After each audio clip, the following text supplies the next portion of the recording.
Different different প্লেসে ঘুরে বেড়ানো, তোমাদের দেখানো, ডিফারেন্ট ডিফারেন্ট রেস্টুরেন্টে ঘোরা এবং খাওয়া দাওয়া, কোথায় কি করতেছি না করতেছি সব কিছু দেখাতে তোমাদের আমার অনেক বেশি ভালো লাগে। সো সেই রকমই আরেকটা ভ্লগ নিয়ে তোমাদের মাঝে চলে আসলাম। হ্যালো এভরিওয়ান, আসসালামু আলাইকুম। আশা করি সবাই অনেক ভালো আছো, আল্লাহর রহমতে আমি অনেক ভালো আছি। আজকে আমি চলে আসছি আমার গ্রামের বাড়িতে। আমার গ্রামের বাড়ির হচ্ছে বান্দাইখারা ব্রিজ। বান্দাইখারা ব্রিজের নিচের যেই ভিউটা আর হচ্ছে তীরের নদীর তীরের যেই সৌন্দর্যটা, সেটা আজকে আমি আমার ভ্লগে তোমাদের দেখানোর চেষ্টা করব। তোমরা দেখতেই পাচ্ছ বান্দাইখারা ব্রিজের নিচের নদীটা কতটা সুন্দর। আর অনেকেই হয়তো এই নদীটার নাম জানো না, এই নদীটার নাম হচ্ছে আত্রাই নদী। আমাদের গ্রামের নাম হচ্ছে বান্দাইখারা। এই বান্দাইখারা গ্রামটা পড়েছে আত্রাই থানা আর হচ্ছে নওগাঁ জেলার ভিতরে। আমার সাথে চলে আসছে আমার কাজিনরা, আর ওরাই ক্যামেরা ধরে আছে। তোমাদের আমি এই গ্রামীণ একটা বৈচিত্র্য বা সৌন্দর্য বলতে পারো, তোমাদের আমি হচ্ছে দেখানোর চেষ্টা করতেছি। তোমরা দেখো, আমি হচ্ছে এটাকে বলে ছইয়ালা নৌকা। দেখো আমি এই ছইয়ের ওপরে চড়বো। অনেক সুন্দর না দৃশ্যটা? এইখানে অনেক ছবি, তুমি যেরকম স্টাইল এখানে ছবি তুলো না কেন, সেই ছবিগুলো কিন্তু অনেক সুন্দর লাগবে দেখতে। তোমাকে এই গ্রামীণ এই গ্রামের দৃশ্যের সাথে তোমাকে ছবি তুললে যা সুন্দর লাগবে, এটা বলে বোঝানোর মতো না। আমি এখানে অনেকগুলো ছবি তুলে ফেললাম আর ওদেরও তুলে দিলাম। দেওয়ার পরে আমি তোমাদের ভিউটা দেখাচ্ছি। দেখো, ব্যাকগ্রাউন্ড আর হচ্ছে সব মিলায় অনেকটা সুন্দর লাগতেছে। আমি আর আমার ছোট ভাই সেই নৌকার এক সাইডে বসে তোমাদের লুক দেওয়ার চেষ্টা করলাম যে এইখানকার দৃশ্য বা সময় আমরা কত সুন্দরভাবে এনজয় করতেছি। আর এখন আমি তোমাদের চিন্তা করলাম যে নদীর সাইডে অনেক মানুষ মাছ ধরে, তাদেরকে দেখানোর জন্য। কেউ ধরে হচ্ছে বড়শি দিয়ে, আবার কেউ ধরে জাল দিয়ে, নেট বলো জাল বলো যেটাই বলো না কেন সেটা দিয়ে ধরে। এখানে দেখতে পাচ্ছি একটা দাদু বড়শি দিয়ে মাছ ধরতেছে। এটা অনেক ইন্টারেস্টিং গাইস।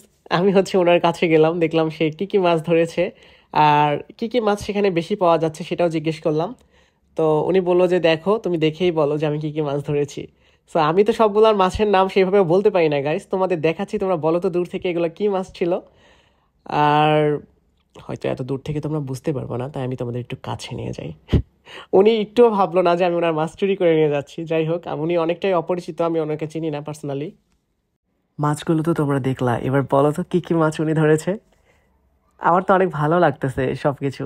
অনেকদিন পর গ্রামে আসছি, তো গ্রামের এই বৈচিত্র্যটা দেখে মনে হচ্ছে যে গ্রামেই থেকে যায়, কিন্তু থাকা তো আর যাবে না, পড়াশোনার টানে শহরে যাইতেই হবে। দাদুটার মতো আমিও একটু ট্রাই করলাম মাছ ধরার। হাউ ফানি না আমার দ্বারা মাছ ধরা? এটাও কি পসিবল? আমি হচ্ছে তোমাদের ডাকতেছি এই জন্য, আসো তোমরা মাছ ধরো। কে কে মাছ ধরতে ইচ্ছুক চলে আসো। আমি হচ্ছে দাদুটার মতো একটু ট্রাই করলাম মাছ ধরার।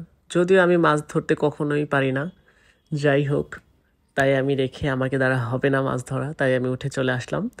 আর এখন দেখো নদীর সাইডের যেই জমিগুলো আছে, সেই জমিগুলোতে ভুট্টার চারা রোপণ করেছে, তারপর আলুর চারা রোপণ করেছে। এটা দেখো ভুট্টার চারা, ভুট্টা হয়েও গেছে, ভুট্টার গাছ।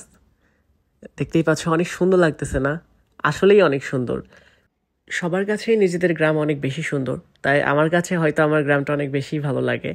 তোমাদের গ্রামও তোমাদের কাছে অনেক বেশি হয়তো ভালো লাগে। আমি এখন আইলের ওপর দিয়ে হেঁটে হেঁটে যাচ্ছি। তোমরা এটাকে কি বলো আই ডোন্ট নো, আমাদের এখানে আইল বলে তাই বললাম। চারিদিকে না অনেক আলু গাছ লাগাইছে, ভালো লাগতেছিল দেখতে। এখন দেখতে পাচ্ছি যে দুইটা আঙ্কেল নিচে মাছ ধরতেছে, বড়শি দিয়ে মাছ ধরতেছে। তাদের কাছে একটু যাওয়ার চেষ্টা করলাম।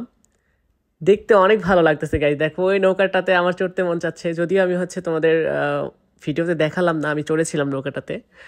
আর আমি গিয়েছিলাম একদম সকালের টাইম, মানে সকালে যারা মাছ ধরে তাদেরকে দেখতে পাইছি, তো সবাই বেশিরভাগ বড়শি দিয়েই মাছ ধরতেছিল। এই দেখো মাছ আটকে গেছে গাইস। ও রে, বায়াম মাছ আটকে গেছে। ওই আঙ্কেলটা বলছিল বায়াম মাছ আটকাইছে, বায়াম মাছ এরকম টানাটানি করে যখন আটকে যায়। তো উনি টানাটানি করতেছিল, আমারও দেখতে অনেক ভালো লাগতেছিল। আমরা খুব আশাবাদী যে উনি একটা বড় ব্যায়াম পাক। আর গ্রামীণ একটা বৈচিত্র্য, তুমি যেখানেই থাকো না কেন গ্রামের সৌন্দর্যে তুমি হারাবাই, যদি তুমি বাঙালি হয়ে থাকো।